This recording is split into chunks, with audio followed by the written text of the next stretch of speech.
everyone, I'm back. My book review today is Sparks Like Stars by Nadia Hashimi. Sparks Like Stars by Nadia Hashimi. Wow, I haven't read anything quite like this in a little while. This is the best blend of historical events and fiction that I've looked at in quite a while. So the story revolves around a young woman, Sitara. Sitara had an idyllic childhood growing up in Afghanistan. Um, Lots of friends and family around her, a very good friend, Nilab. Her father happened to be an advisor to the Afghan president. And it was all groovy till there was a coup, and it wasn't so groovy anymore. So this book is actually crafted around the 1978 coup. I didn't know about that. I learned a lot about Afghanistan reading this book. It just so happens there was a bloody coup, and the president, several members of his family, and many other people were killed in that coup. Turns out that Sitara's family is decimated in this coup, and she's the only one who survives. She survives because a guard who had been a protector or a security person for her family, for some reason saved her. It's not very clear. They don't make it very clear in the book why he decided to do that. So he was able to get her out to safety. She was placed in his home for a brief period of time with his wife and children.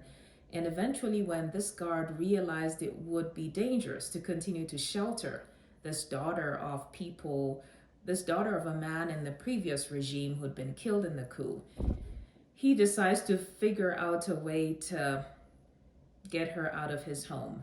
And he decides to try expatriates, people who worked in the American embassy. So he gotten to know this woman, Antonina, or Nia, she's called in this book. And he found a way to basically get this girl to her in the middle of the street. He grabs this young girl, and she's about 10 or so, and pushes her into the arms of this woman who is wondering what's going on and says, "Take care of her," and he vanishes. So, here you get to see the best of humanity. This woman, Nia, and her mother, Tilly, who was visiting her, they actually embraced this young girl who is traumatized by what she had witnessed. She saw her mother and her little brother shot to death. And she's trying to make sense of all this and living through this trauma. She was badly hurt herself, had a very deep gash in her foot. But they nurture her back to health. They not only do that, they manage to convince her of their meaning well for her, and she starts to confide in them. And they also start to figure out a way to get her out of Afghanistan, which was not safe for her anymore at that time. So it turns out that Sitara had an elder sister who was born in the US when her parents were living in the US. Her father was a student. This young girl was born, and they returned to Afghanistan when she was a toddler, a preschooler, I think just about 2, and she got ill and died. So this big sister of hers, who was named Ariana, is a US citizen who left the US, returned to Afghanistan, and the US has no documentation of her being dead. So Sitara is now able to assume the identity of her older sister. And with the help, this is a suggestion of this American woman, Nia, who's her guardian at that point. With her suggestion and the consent of Nia's mother, Tilly, they actually formulate this plan. And so Sitara becomes Ariana, the US citizen. And they manage to get her back to the US. Now, who brings her to the US? She has to cross the border with Tilly. Tilly is the mother of the US diplomat. And Tilly figures out this plan where she escapes with Sitara and some Americans who were crossing into Pakistan, I believe. So they leave Kabul and they head on to Pakistan. And then it's not very straightforward, but somehow they finagle their way and manage to get her to the US. Now, here's where it gets really sad. So Tilly brings this young woman into the US, only to fall very ill on the flight into the US. And turns out Tilly didn't make it. We get to learn about that later. This young girl life has dealt her a horrible blow. First, she loses her parents. Then she starts to trust a little bit again. And then this nice elderly lady who has loved her and is wanting to take care of her and keep her safe and is bringing her to the US dies, gets very sick on a plane, and she gets separated from her. And so she falls into the hands of Child Protective Services once she gets into the US. And they question her, trying to understand the situation in which she comes to be coming into the US. And she's very smart the way she answers questions from the immigration authorities. And it turns out she ends up in a foster home. And here we see the sadness and the bad things that can happen to children in foster care. I'll let you read for yourself. I'm not going to go into every detail. She keeps trying to find her way back to Tilly. Poor girl, not knowing Tilly is ill and died. But then the book skips over some time, skips over a year, and we learn that Nia, still in Afghanistan, is notified that her mother's very sick and eventually dies.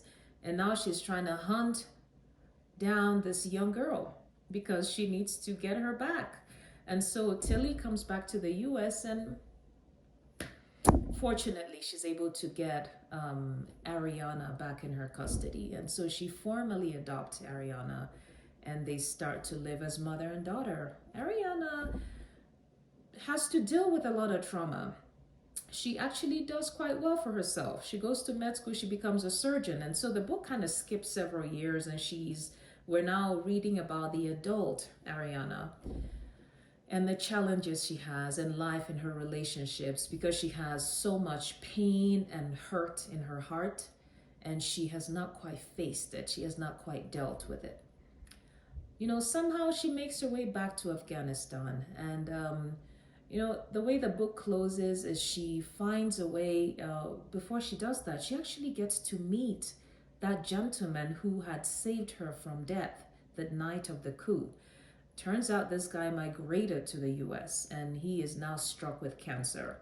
Ariana became a cancer surgeon, so surgical oncologist, and she becomes his doctor, and she recognizes the name, and that's how she knows this is the man. So she reveals who she is to the man, tries to get information from the man as to, did you murder my family? Where are they buried? The man doesn't tell her very much. He kind of beats about the bush about lots of things that happened to him when he arrived in the US also, and doesn't give her much information. We learned later that he did give her a clue. So it turns out, sadly, this man eventually dies. He had terminal gastric cancer, stomach cancer.